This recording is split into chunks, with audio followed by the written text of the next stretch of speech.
We've got our first taste of college basketball, and one thing has been true so far. Gonzaga looks really good, and it's their veteran presence. It's the team that we expected to probably be this great. We thought they were disrespected at the beginning of the season. Now they're starting to get a little bit of hype. Andy Patton of Locked On Zags joins me with this conversation, and I have a feeling you're going to agree with me, but Gonzaga looks like a team that can get right back into getting back to their streak and getting into the Sweet 16 and maybe even beyond.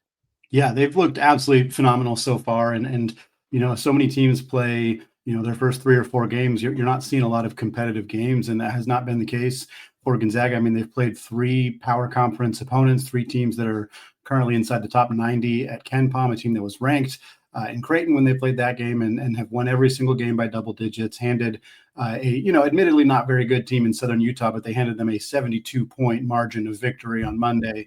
Like, this team has just been flat out dominant in the games they've played against inferior opponents. And frankly, they have been dominant against the teams that they have played at the power conference level as well. Their defense has been phenomenal, and it has been a joy to watch them and how good they have looked in the early part of the season. I saw somewhere that Southern Utah victory, that large margin of victory, was something historic. Was that a program record? It was a program record for Gonzaga against a Division I opponent. It was also the one short of being tied for the most points Gonzaga has ever scored at the McCarthy Athletic Center. Granted, the record, which was 123 points, was against an NAIA opponent. So this is the most points Gonzaga has scored at home and likely overall against a D1 opponent. Yeah, it was just an absolute demolition from start to finish. Yeah, they got a little bit of a test on the road against Arizona State as well, like going there and getting some sort of away games. You don't really see a lot of top 25 teams go on the road and actually do that early in the season. And they did that. They took care of business. You mentioned Creighton. I thought they took care of business big time against Oklahoma. This team just looks like it has what it takes to make a deep run in the season. And I know it's early. I know we're talking in the end of November here. But when you watch this team, I see just a few teams that you can put on that category. And Gonzaga is easily one that goes on one of the fingers, Andy.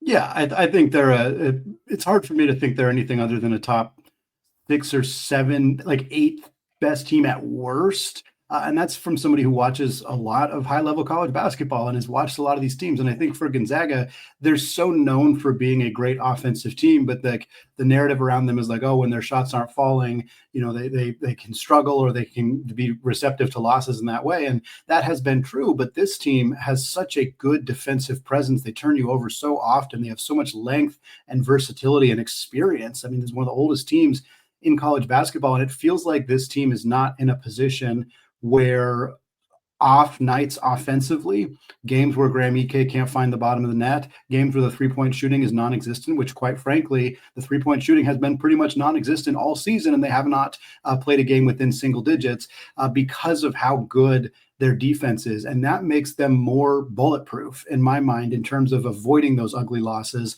avoiding getting tripped up, in the second round of the NCAA tournament, or potentially even in the Sweet 16 of the NCAA tournament to a lower seeded team just because you have an off night. Like, Gonzaga's kind of built a roster that I think makes them less impervious to those kinds of struggles, which should, in theory, lead to a longer run in March.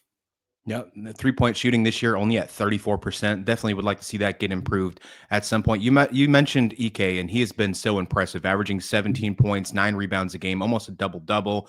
I mean, super impressive what we see from him, and Huff is right behind him. The big guys on this roster are so exciting, and to me, that's one of the biggest reasons why I think they're an X factor. But there's other players on this roster that are truly stepping up as well. Yeah, it's really balanced attack, and I think that Graham Ike is obviously the star. He's likely going to be the leading scorer this year. He already is up to this point. But what makes Gonzaga so dynamic is that those bigs can really pass the ball too. And Porter Moser talked about this after the Oklahoma game, and Greg McDermott talked about this after the Creighton game of like, it's like everybody thinks it's so easy. I'll just double the bigs, double them every single time they get the ball. But you can't, because they're such good passers. And now with Graham Ike and Braden Huff both being able to step out, I mean, Ike made 4 threes in that game against Creighton, 3 of them in the first 4 minutes of the game. Like, if those guys can shoot threes and they can make passes to each other and to everybody else out on the perimeter, they just become a nearly impossible team to stop, because we've seen even high-level programs, if they try to play Graham or Braden in single coverage, those guys just score over their shoulder pretty much 60-something% of the time. But if you double them, they're kicking it out. They're finding somebody open. If they get the ball to Ty and Grant Foster, he's an incredible slasher. He's either getting two at the bucket or he's getting fouled or both. And if you get it out to Steel Venters or Adam Miller, those guys are 40+% three-point shooters historically. It just makes this team so difficult to stop because they're not focused entirely on one player, but they force the defense to have to guard everybody. And there's a lot of guys on this team that just cannot be guarded in single coverage. Yeah, and that's such the exciting part about it. You just never know exactly how they're going to attack you, and they find a way to do it differently every single time. We've seen that happen in all 5 games so far this season. At least that's how I'm taking it so far this year. You get a little bit of a breather, Andy. You get to finally relax this weekend, and I know you're going to probably be still glued to the TV watching good college basketball. But in the eyes of Gonzaga, you got a big tournament coming up on Monday. You start off with Alabama, you play Maryland the next day, and then there's a possibility for an even huger, look at that word, an even bigger game right after that to finish the tournament. What's your thoughts on this tournament, especially starting off with the game against right now 11th ranked Alabama? Yeah, Alabama's certainly going to be higher by the time that game rolls around after their win over Illinois on Wednesday. They're going to be probably 6, 7, maybe even in the top 5. We'll see how some other teams do this weekend. But yeah, this is going to be a really high-level matchup. And these two teams have played each other a handful of times in the last half decade or so. They had a home-and-home series that Gonzaga lost the game in Seattle and then won the game in Birmingham. So a pseudo home-and-home series, I should say. But two really high-octane offenses, high-level scoring. I mean, the Illinois-Alabama game was, 90-86 or something like that? This score is going to be similar to that. It's a first-to-90 type situation.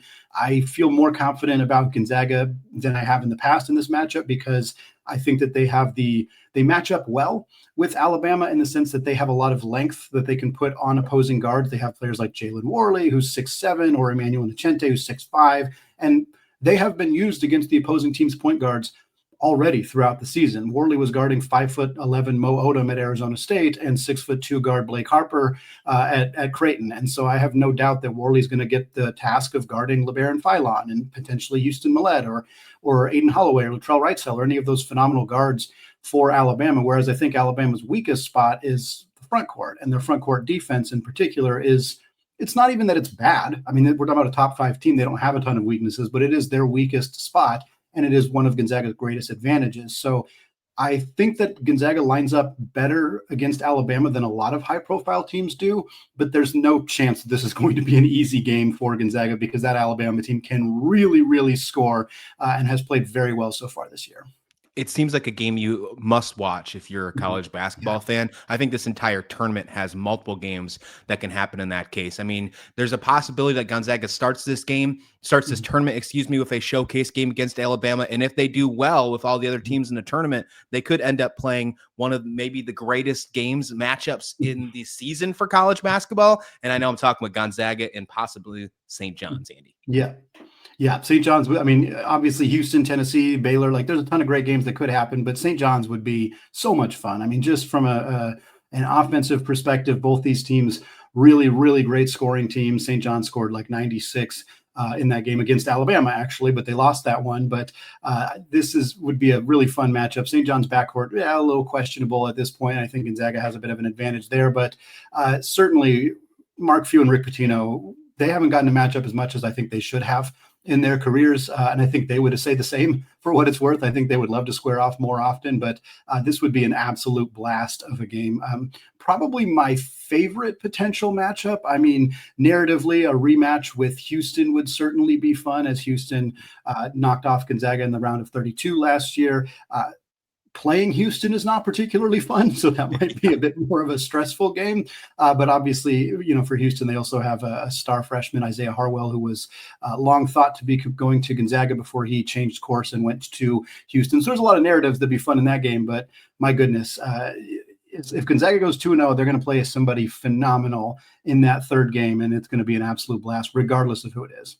Yeah, before Thanksgiving, we're going to have a true idea of what a ton of these top teams in college basketball are all about, Gonzaga being one of them, especially what happens in this tournament starting Monday. Before I let you go, Andy, of course, host of Locked On Zags. You can always find his work anywhere. Locked On Zags, part of the Locked On Podcast Network. Really appreciate your time here today. You mentioned three-point shooting is something that was a struggle with Gonzaga so far this season. Not many things have been a struggle, but that's just one thing that's not falling. If you had to pick anything else for them to be a little bit more successful this upcoming tournament, what would it be? Rim protection, I guess. It's just not something that this roster really has. Like, I don't have a lot of hopes that they're going to get better at rim protection because Graham Ike has been in college for 6 years and Braden Huff has been in college for technically 4 years because he redshirted. And they're just not rim protectors. Like, that's not who they are. That's not who they're going to be. And Gonzaga has kind of masked that by playing really good perimeter defense and putting relentless amounts of pressure on the ball handlers. Their effective thought is, well, we don't need rim pressure if we don't let the guards get to the rim, which is a strategy that will work a lot of the time, but it will not work every time. And for Gonzaga, they do have one rim protector on the roster. His name's Ismaila Diani. He's their kind of second, third string center. He doesn't play very much. He is more likely to commit a foul than block a shot at this point just because of his age. But that would be something that I think could trip them up against teams that are capable of getting to the rim. And honestly, that's why I'm so intrigued by this Alabama matchup, because that is something they are very good. They're a great three-point shooting team and a high-volume three-point shooting team. But I wouldn't be surprised to see Alabama be more intentional about attacking the basket and the rim specifically because they know that that's not an area that Gonzaga is going to have a lot of shot erasers down there. Gonzaga's hoping the Aces are wild in Vegas this weekend. Well, at least coming up on Monday with the Players Era Festival starting on Monday. They take on Alabama. Again, 11th ranked at the moment. You know that's going to be a lot higher. That game's a late one, 9:30 Eastern time, 6:30 Pacific. It's on TNT. Definitely check it out if you're a college basketball fan. Andy, thank you so much for joining the show. Thank you for having me. Appreciate it.